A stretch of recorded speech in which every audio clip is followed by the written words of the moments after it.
Firstly, I'd like to thank the IOE for the opportunity to speak to you today about the role of the Police Ombudsman for Northern Ireland, about my role as a woman ombudsman, and also around ombudsman and human rights, because I think that's a very important part of an ombudsman's remit in the context of the IOE work in particular.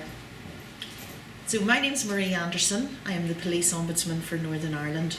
I'm the fourth person to take up that role. The Police Ombudsman is a unique model in the ombudsman world.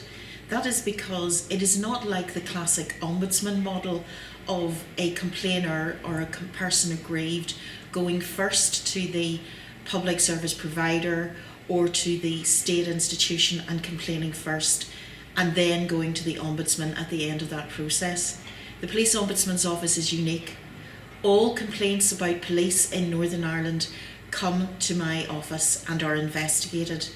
I'm not a complaints reviewer, I'm a complaints investigator, and the importance of impartial and independent investigation of complaints about the police in Northern Ireland cannot be underestimated. One of my powers is to report and to make a public statement, and I think that's an important part of accountability for police in Northern Ireland. What do I investigate? Well, I investigate the conduct and the actions of all police officers. But I have another role which is quite significant in the context of human rights, and that is that I investigate the cases that relate to our troubled past. Cases that emerge from events in the Troubles 1968 to 1998. And in that, I believe I perform an important role in bringing forth the truth about what happened then and also what the actions of police were.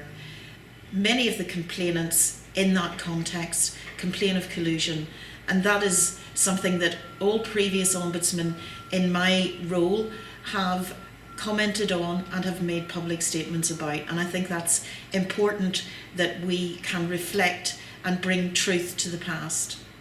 But what about me as a woman leader? I've now held a number of significant high public profile roles. What's different between me as a female ombudsman and my male counterparts?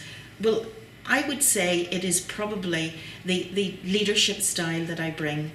I'm very much a hands-on leader. I do listen to people before I make up my mind, and I think that that my background as a female leader brings more humanity to the role, and that moves me on to the issue of human rights.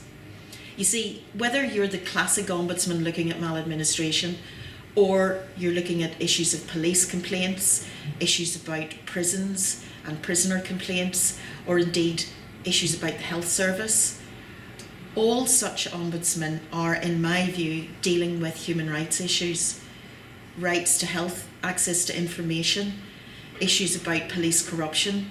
Those are all matters that engage human rights. And in that respect, I have been working very closely with the International Ombudsman's Institute and the Northern Ireland Human Rights Commission to produce an investigations manual. And that investigations manual reflects the human rights-based approach. It has been published by the IOI and has received international acclaim. I launched it in Bangkok at a World IOI conference, but it's very much a to-do manual. It's about bringing human rights principles of participation, non-discrimination and equality, empowerment, and ultimately, as an ombudsman, accountability in respect of human rights abuses.